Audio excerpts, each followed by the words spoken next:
Well, good morning everybody, and welcome to the end of June tour. Bright and early, just after an hour of watering. So we start off with the rhubarb bed, which is dominated by the performance of the Tayberry this year. Best year ever. We've been harvesting from that. We've got Nigella down the front that's basically over and podded up, but we've got some cosmos and marigolds to seed them in there for later in the year. So the Nautia is flowering away like mad, and as it traditionally tends to do, it gets mildew as well when it comes out like this, and we've had a very dry spell. So the strawberries have been providing some very early punnets. This is a Cambridge favourite. We're going to look to replace some of the old ones at the end of this year. Here we have the climbing beans. So we have a sort of staggered succession of them, about 4 weeks apart. This is the second lot. They've germinated well in a year of some very dodgy germination issues. Just watching people across YouTube, where it seems to be quite a common thread. So blackcurrants, we haven't harvested those or the gooseberries, but they are covered in fruit. Carrots are looking good.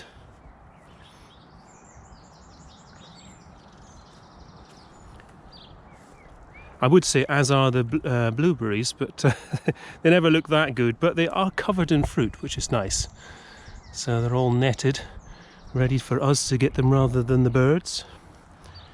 So the potatoes, we have had some flowers to remove. They're doing quite well, but you're still yet to harvest. So this is sort of the experimental regen ag polyculture bed, which is going well with the second sowing. The first sowing was a complete disaster. Courgettes.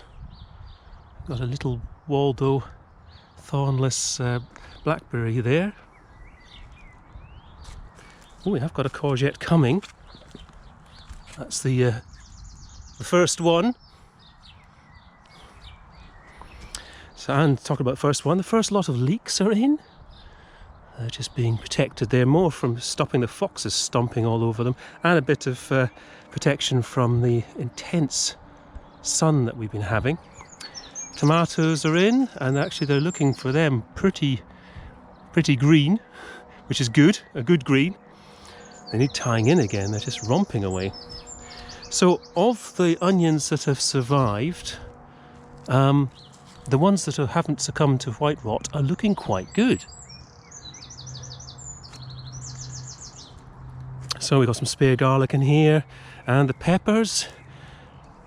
Peppers have transferred into the ground from pots very well. We've got some signs of fruit there. A couple of spare tomatoes at the back. French beans. There was issues with some germination. We had to chit the last lot before putting them in, just to make sure they were going to germinate. And as usual, our peach peregrine, it just sneaks up on me and just puts on a huge amount of growth. We're going to try and be a bit better at training it for next year. Get the wood right for the possibly first. It won't fruit, but we'll at least try to pretend we know what we're doing. Foxgloves, lots of self-sown ones. In fact, they've basically squeezed out everything else that was in that little bed there, but I don't mind. So the cherry tree has had a bit of a chop. It was covered in black fly on the tips. So we've got Lily there is just really just dying to start burst into flower. Tomatoes yet again. Oh, well, we've got some. Get that side shoot there. They always love it in front of the shed. That sort of reflected heat and sheltered position is just perfect for them. Oh, I've got to have a dead bed that cosmos there. That's the first one. And a little bee. Oh, our peony.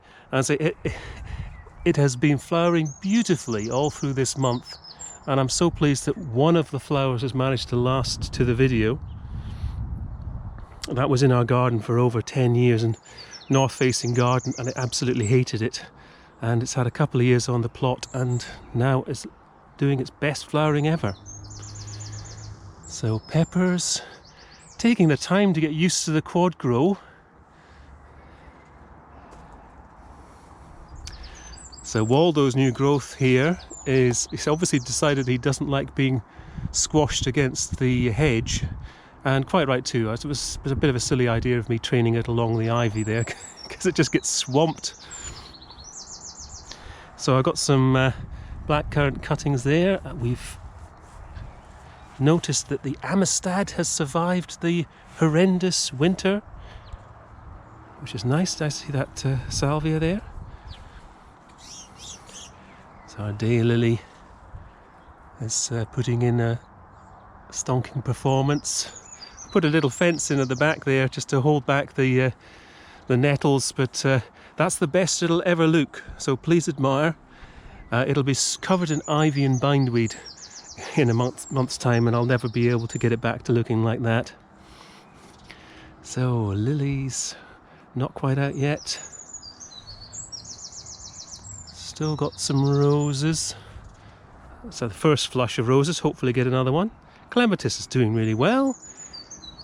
It's almost ready to flower. It's got some nicotiana down there. That's the leaves are fattening up nicely on that. So we do actually have a pluot, a few fruit. Always traditionally tend to find one.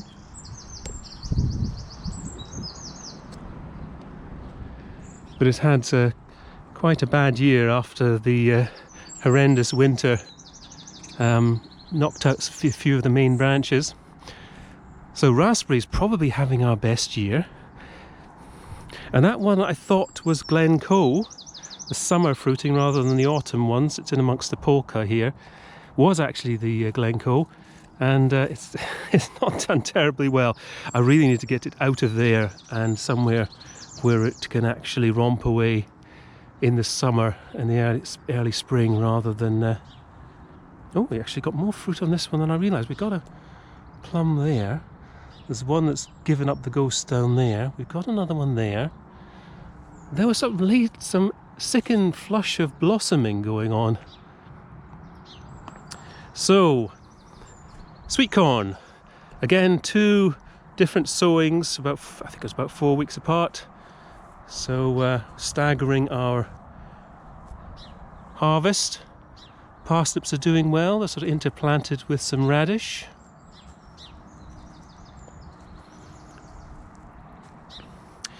And cabbages are doing reasonably well, and the lettuce has been fantastic.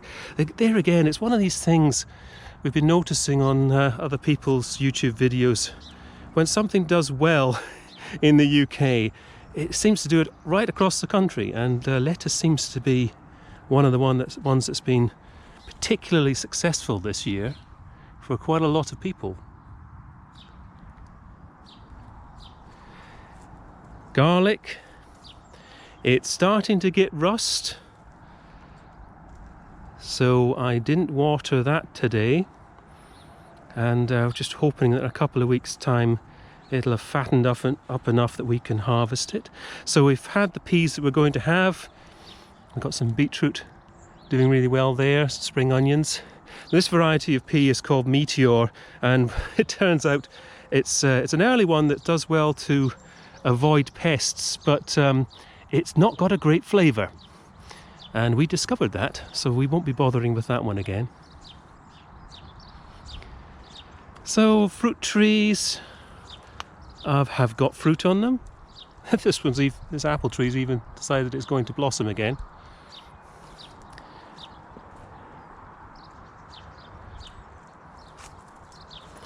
So we have got the occasional apple. We have got a few plums on the Victoria plum. We've got quite a few gauges that are hanging on.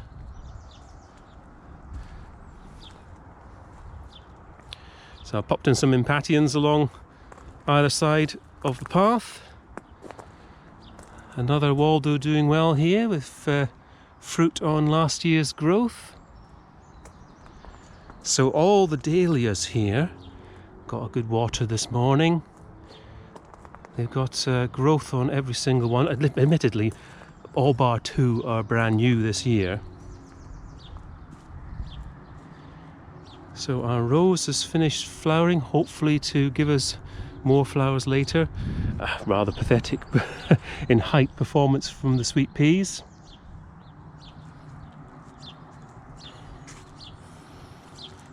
So rhubarb, we've got some nice little spots of borage here and there, which the bees love. We've got some spare strawberries.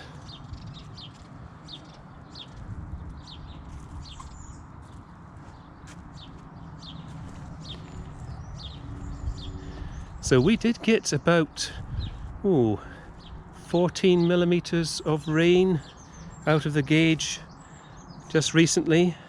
I think we're up to about 17 or something millimeters for the whole of June, which is quite dry. So I hope everybody's keeping well. I will catch you in the next video. Bye for now.